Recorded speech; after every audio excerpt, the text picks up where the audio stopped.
class today. I'm your teacher for today. My name is Marvina Regcol. Today we're gonna we're gonna topic ethics and kind of ethics.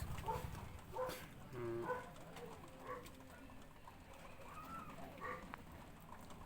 and what ethics can do in our life. Um, According to Camus, a man without ethics is a wild beast loose upon this world. What is ethics? Ethics, the term is derived from the Greek word of ethos, which can mean custom, habit, character, or disposition. It's a branch of philosophy that studies the rightness or wrongness of human action. In particular, this branch of philosophy concerned with question of how do human persons ought to act. Ethics covers the following dilemmas like how to live a good life, our rights and responsibilities, the language of right and wrong, moral decisions, moral decisions, what is good and bad. Our concept of ethics have been derived from the religions, philosophies, and culture. They infuse debates on topics like abortion, human rights, and professional conduct. Approaches to ethics. Philosophers nowadays tend to divide ethical theories into three areas: meta-ethics, normative ethics, and applied ethics. Meta-ethics deal with the nature of moral judgment. It looks at the origins and meaning of ethical principles. Normative ethics is concerned with the content of moral judgments and the criteria for what is right and wrong. Applied ethics looks at the controversial topics like animals,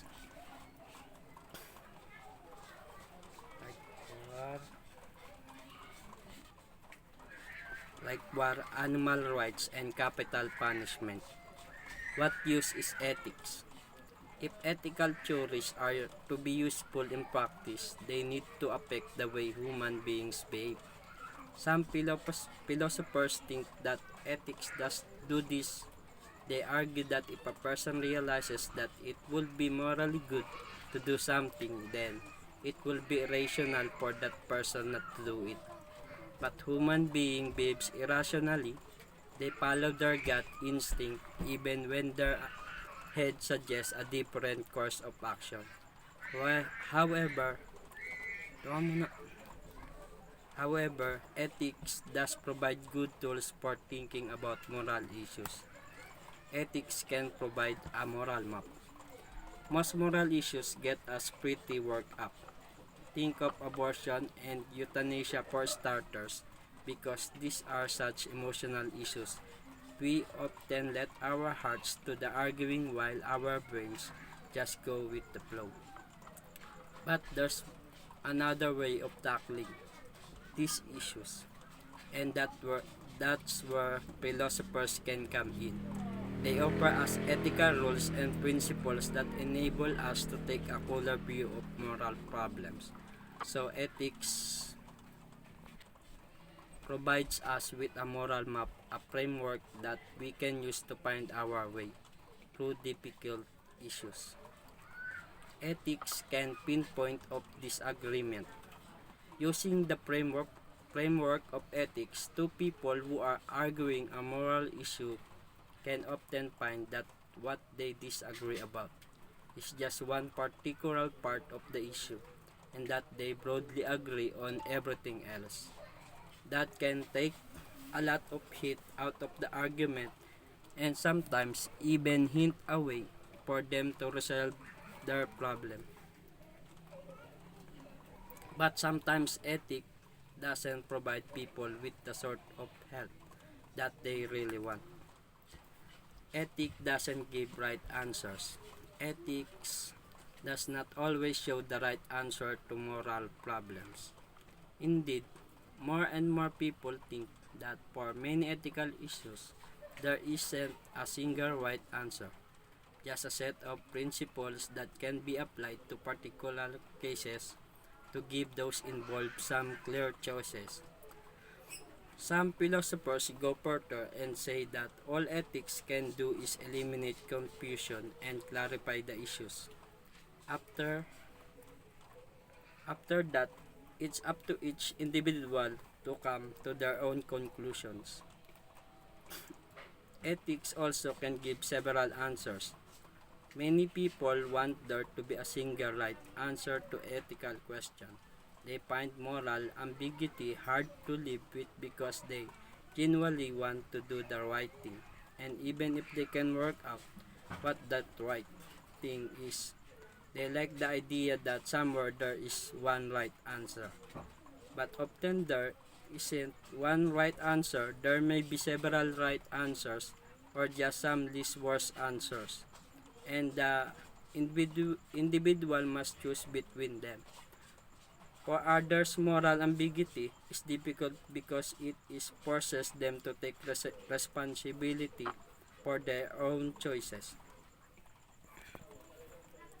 and actions rather than falling back on convenient rules and customs. Ethic is about the other. Ethic is concerned with other people. At the heart of ethics is a concern about something or someone other than ourselves and our own desires and self-interest. Ethics more concerned with other people's interests, with ultimate goods, and so on. So when a person thinks ethically, they are giving at least some thought to something beyond themselves. Ethics as a source of a group strength. One problem with ethics is the way it's often used as a weapon. If a group one believes that a particular activity is wrong, it can then use morality as the justification for attacking those who practice the activity. And when people do this, they often see those who they regard as immoral as in some way less human or deserving of respect than themselves, sometimes with tragic consequence. Good people as well as good conditions. Ethics is not only about the morality of particular causes of action, but is also about the goodness of individuals and what it means to live a good life. Virtue of ethics is particularly concerned with the moral character of human beings, searching for the source of what is right and wrong. At the times in the past, some people thought that ethical problems could be solved in one of two ways. And by discovering what God wanted people to do, by thinking rigorously about moral principles and problems. If a person did this properly, they would be led to the right conclusion. But now, even philosophers are less sure that it's possible to devise a satisfactory and complete theory of ethics, at least not one that leads to conclusions. Modern thinkers often teach that ethics leads the people not to conclusions but to decisions. In this view, the role of ethics is limited to clarifying what's at stake in particular ethical problems. Philosophy can help identify the range of ethical methods, conversations, and value systems that can be applied to a particular problem. But after these things have been made clear, each person must make their own individual decision as to what to do and then react appropriately to the consequence. Are ethical statements objectively true? Do ethical statements provide information about anything other than human opinions and attitudes? Ethical realists thinks that human beings discover ethical truths that already have an independent existence. Ethical realist thinks that humans discover ethical truths that already have an independent existence. Ethical non-realists think that human beings invent ethical truths. The problem for ethical realists is that people follow many different ethical codes and moral beliefs. So if there are real ethical truths out there, wherever, then human beings don't seem to be very good at discovering them. One form of ethical realism teaches that ethical properties exist independently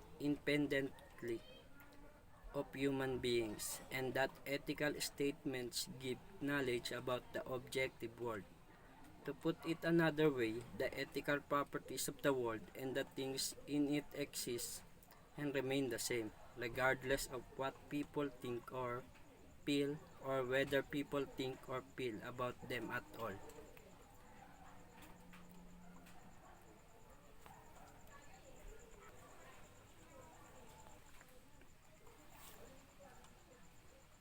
On the face of it, ethical realism means that view that moral qualities such as wrongness and likewise moral facts such as the fact that an act was wrong exist in rerum natura, so that if one says that a certain act was wrong, one is saying that there existed somehow, somewhere, this is quality wrongness, and that it had to exist there if the act were to be wrong.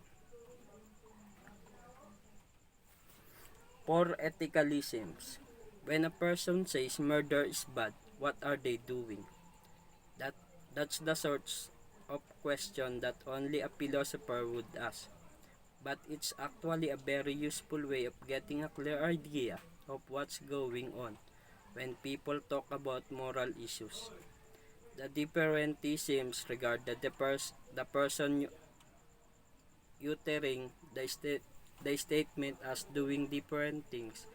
We can show some of the different things I might be doing when I say murder is bad by rewriting the statement to show what I really mean. For ethicalisms, I might be making a statement about my own feelings. I disapprove of murder. This is subjectivism. Second one, example. I might be expressing my feelings down with murder. This is emotivism. Third example, I might be giving an instruction or a prohibition. Don't murder people. This is prescriptivism. I might be making a statement about an ethical fact. It is wrong to murder. This is moral realism. I might be making a statement about my own feelings. I disapprove of murder. This is subjectivism. I might be expressing my feelings down with murder. This is emotivism. I might be giving an instruction or a prohibition. Don't murder people. This is prescriptivism. Moral realism is based on the idea that there are real objective moral facts or truths in the universe. More statements provide factual information about those truths. Moral realism is based on the idea that there are real objective moral facts or truths in the universe. Moral statements provide factual information those truths. Moral realism is based on the idea that there are real objective moral facts or truths in the universe. Moral statements provides factual information about those truths. Subjectivism. Subjectivism teaches that moral judgments are nothing more than statements of a person's feelings or attitudes, and that ethical statements do not contain factual truths about goodness or badness. In more detail, subjectivists say that moral statements are statements about the feelings, attitudes, and emotions that the particular person or group has about a particular issue. And if a person says something is good or bad, they are telling us about the positive or negative feelings that they have about the something. So if someone says murder is wrong, they are telling us that they disapprove of murder. These statements are true if the person does hold the appropriate attitude or have appropriate feeling. They are false if the person doesn't. Emotivism. Emotivism is the view that moral claims are no more than expressions of approval or disapproval. This sounds like subjectivism, but in emotivism, a moral statement doesn't provide information about the speaker's feelings about the topic but expresses those feelings. When an emotivist says murder is wrong, it's like saying down with murder, or murder yet, or just saying murder while pulling a horrified face or making a thumbs down gesture at the same time as saying murder is wrong. So when someone makes a moral judgment, they show their feelings about something. Some theories also suggest that in expressing a feeling, the person gives an instruction to others about how to act towards the subject matter. Prescriptivism. Prescriptivists think that ethical statements are instructions or recommendations. So if I say something is good, I'm recommending you to do it. And if I say something is bad, I'm telling you not to do it. There is almost always a prescriptive element in any real world. Any ethical statement can be reworked with a bit of effort into a statement with an oath in it. For example, lying is wrong can be rewritten as people ought not to tell lies. Where does ethics come from? Philosophers have several answers to this question. God and religion, human conscience and intuition, a rational moral cost-benefit analysis of action and their effects. The example of good of human beings, a desire for the best for people in each unique situation.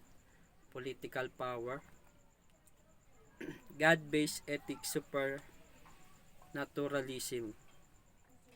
Supernaturalism makes ethics inseparable from religion. It teaches that the only source of moral rules is God. So something is good because God say it is. And the way to lead a good life is to do what God wants. In, intuitionism. Intuitionists think that good and bad are real objective properties that can't be broken down into component parts.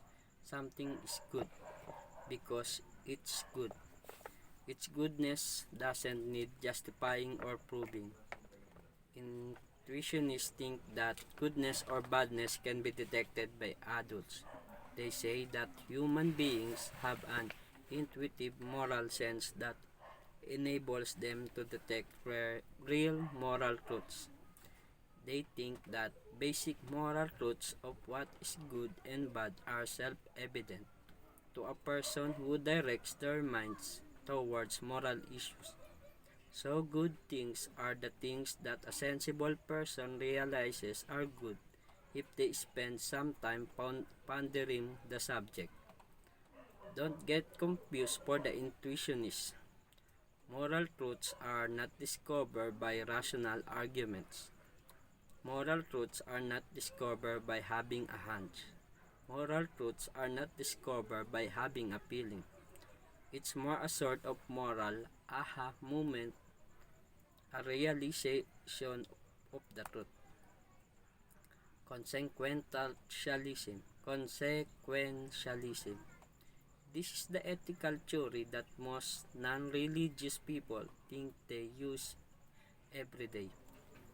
It bases morality on the consequence of human actions and not on the actions themselves. Conse- Consequentialism teaches that people should do whatever produces the greatest amount of good consequence. One famous way of putting this is the greatest good for the greatest number of people. The most common forms of consequentialism are the various versions of utilitarianism, which favor actions that produce the greatest amount of happiness. Despite its obvious common sense appeal, consequentialism turns out to be a complicated theory and doesn't provide a complete solution to all ethical problems. Two problems with consequentialism are it can lead to the conclusion that some quiet, dreadful acts are good.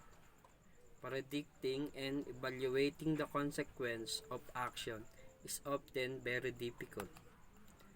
Non-consequentialism or deontological ethics. Non-consequentialism is concerned with the action themselves and not with the consequence. It's the theory that people are using when they refer to the principle of the thing. It teaches that some acts are right or wrong in themselves, whatever the consequence, and people should act accordingly. Virtue ethics. Virtue ethics looks a virtue or a moral character rather than at ethical duties and rules, or the consequence of actions. Indeed, some philosophers of this school deny that there can be such things as universal ethic rules. Virtue ethics is a particularly concerned with the way individuals live their lives and less concerned in assessing particular actions. It develops the idea of good actions by looking at the way virtuous people express their inner goodness in the things that they do. To put it very simply, virtue ethics teach that an action is right if and only if it is an action that as a virtuous person will do in the same circumstances, and that a virtuous person is someone who has a particularly good character. Situation ethics. Situation ethics. Situation ethics rejects prescriptive rules and argues that individual ethics decisions should be made according to the unique situation, rather than following rules. The decision maker should follow a desire to seek the best for the people involved. There are no moral rules or rights. Each case is unique and deserves a unique solution. Ethics and ideology. Some people, some philosophers teach that ethics is the codification of political ideology, and that the function of ethics is to state, enforce, and preserve particular political beliefs.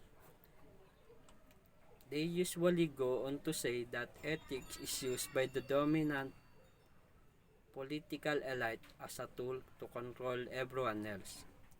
More cynical writers suggest that the power elites enforce an ethical code on other people that helps them control those people, but do not apply this code to their own behavior. Are there universal moral rules? One of the big questions in moral philosophy is whether or not there are unchanging moral rules that apply in all cultures and at all times. Moral absolutism. Some people think there are such universal rules that apply to everyone. This sort of thinking is called moral absolutism. Moral absolutism argues that there are some moral rules that are always true, that these rules can be discovered, and that these rules apply to everyone. Immoral acts. Acts that break these moral rules are wrong in themselves, regardless of circumstance or the consequence of those acts. Absolutism takes a universal view of humanity. There is one set of rules for everyone, which enables the drafting of universal rules, such as the Declaration of Human Rights. Religious views of ethics tend to be absolutist. Why people disagree with moral absolutism? Many of us feel that the consequence of an act or the circumstance surrounding it are relevant to whether the act is good or bad. Absolutism doesn't fit with respect for diversity and tradition. Moral relativism. Moral relativists say that if we look at different cultures or different periods in history, you'll find that they have different moral rules. Therefore, it makes sense to say that good refers to the things that a particular group of people approve of.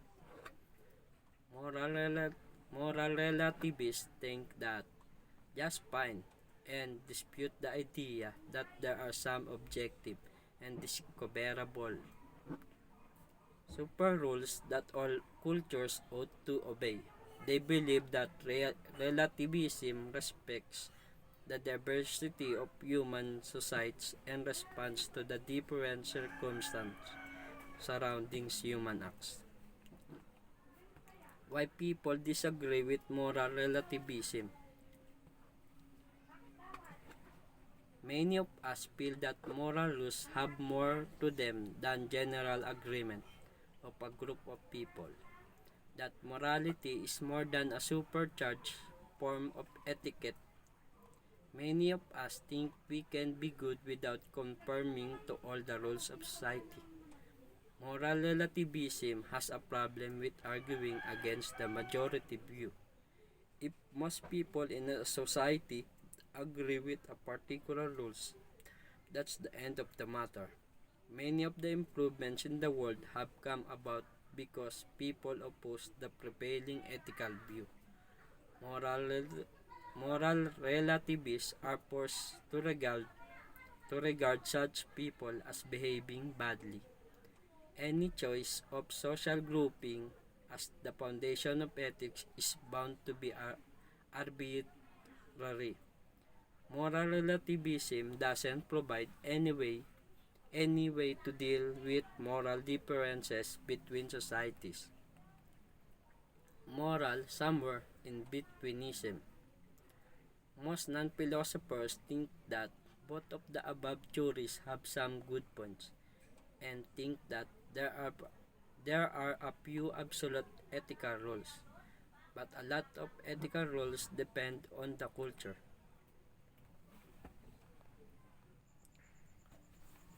Why study ethics? Ethics is a central component of happy, healthy, and mature life. But someone critics still question the value of studying ethics and living an ethical life. After all, if you ignore ethics, you can just focus on yourself. Why not so fast? Some great reasons to resist those critics include the following. Ethics allow you to live an authentic life. An authentic and meaningful life requires you to live with a sense of integrity. Integrity is making commitments and sticking to them through thick and thin, no matter how much violating them may benefit you. Having a firm character or set of principles to guide your life and the choices you make is what ethics is all about. Ethics makes you more successful. You may think that ethics can hold you back in all kind of ways, But the truth is the opposite. Ethical people embody traits that unethical people have to work at to pick. They're honest, trustworthy, loyal, and caring.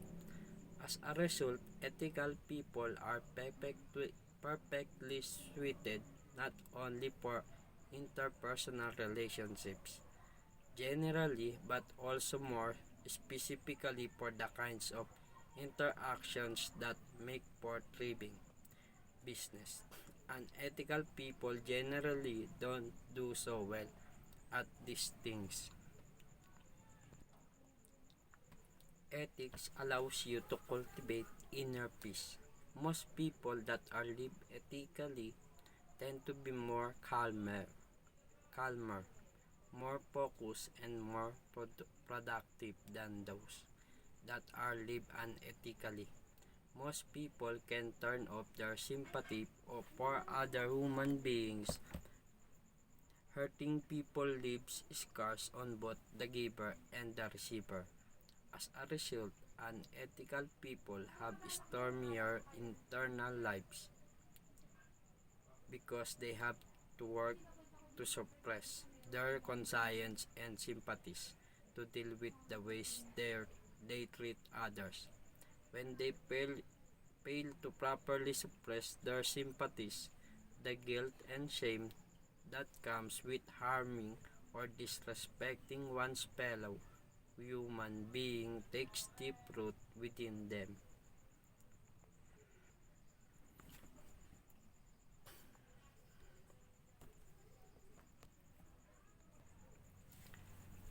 Ethics Ethics provides for a stable society. When people live ethical, they tell the truth, avoid harming others, and are generous. Working with such people is easy. On the other hand, callous and insensitive people are distrusted, so it's difficult for them to be integrated well into social arrangement. A stable society requires a lot of ethical people working together in highly coordinated ways. If society were mostly composed of unethical people, it would quickly crumble. Ethics can also may help out in the afterlife. Some religious traditions believe ethics is the key to something even greater than personal success and social stability. Eternal life, no one can be sure about an eternal life, but people of faith from many different religions believe that good behavior in this life leads rewards in the next life.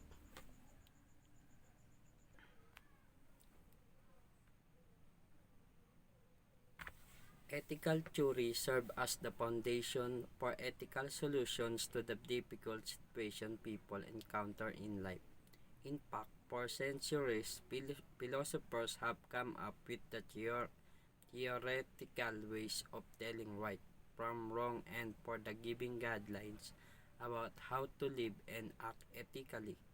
Here are here are a few ethical theories to whet your appetite. Virtue ethics state that character matters above all else. Living an ethical life or acting rightly requires developing and demonstrating the virtues of courage, compassion, wisdom, and temperance. It also requires the avoidance of vices like greed, jealousy, and selfishness. Utilit- Utilitarianism holds that the amount of happiness and suffering created by a person's actions is what really matters. Thus, acting rightly involves maximizing the amount of happiness and minimizing the amount of suffering around you. Sometimes you may even need to break some of the traditional moral rules to achieve such an outcome. Kantianism emphasizes the principles behind actions rather than action results. Acting rightly thus requires being motivated by proper universal principles that treat everyone with respect. When you motivate when you're motivated by the right principles, you overcome your animal instincts and act ethically. Contract theory proposes thinking about ethics in terms of agreements between people. Doing the right thing means abiding by the agreements that the members of a rational society will choose. So, for contract theories, ethics is not necessarily about character, consequences, consequences or principles. Care ethics focus ethical attention on relationships before other factors. As a result, acting rightly involves building, strengthening, and maintaining strong relationships. Acting rightly thus displays care for others and for the relationship of which they are a part. To care ethicists, relationships are fundamental to ethical thinking. How ethical thinking applies to real life. Studying ethics. Studying ethics can help you arrive at clearer positions and arguments on real life issues and can help you apply them too. In fact, thinking more about ethical theory may even change your mind about issues in today's world. Here are some ways you can apply ethics to your life. Consider how you interact with animals. Some folks may think animals don't ethically matter. However, most ethical theorists disagree. So before you abuse a dog, take a bite out of the next stick, or raise cattle inhumanly, you have to consider some ethical arguments. After all, animals feel pain and suffer just like humans. Perhaps this possibility of pain and suffering entitles them to rights and consideration that you're ethically expected to be respected. Be kinder to the environment. People typically see recycling or using certain kinds of household products as neutral lifestyle choices. However, ethics may actually demand a particular sort of interaction with the world around you. So, sawing down a tree is innocent enough. But when you think of trees as a part of ecosystems that keep humans alive, things become less clear-cut. Respect and defend human rights. What are the basic things to which humans are entitled? Just because they're humans? This question forms the basis of an inquiry into a human rights. Ethics has a lot to say about what those rights are, who asks them, and why many 21st century debates about torture, genocide, women's rights, free speech, and welfare all focus on human rights. Become more ethical in your career. Ethical professions are better professionals. Lawyers, engineers, doctors, accountants, and journalists must avoid conflicts of interest and be sensitive to the ethical requirements of their jobs. However, keep in mind that being ethical in your profession can lead to surprising results. Lawyers, for instance, have to defend some pretty shoddy characters in order to give everyone a fair defense. Engage with medical advances. Some of the most contentious ethical problems of today arise in the practice of medicine, with use of biotechnology, human cloning, abortion, euthanasia, and genetic engineering challenge long-standing beliefs about human life, identity, and dignity.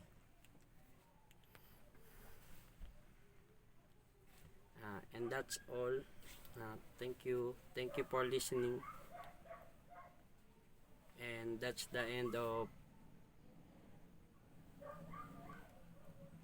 my project.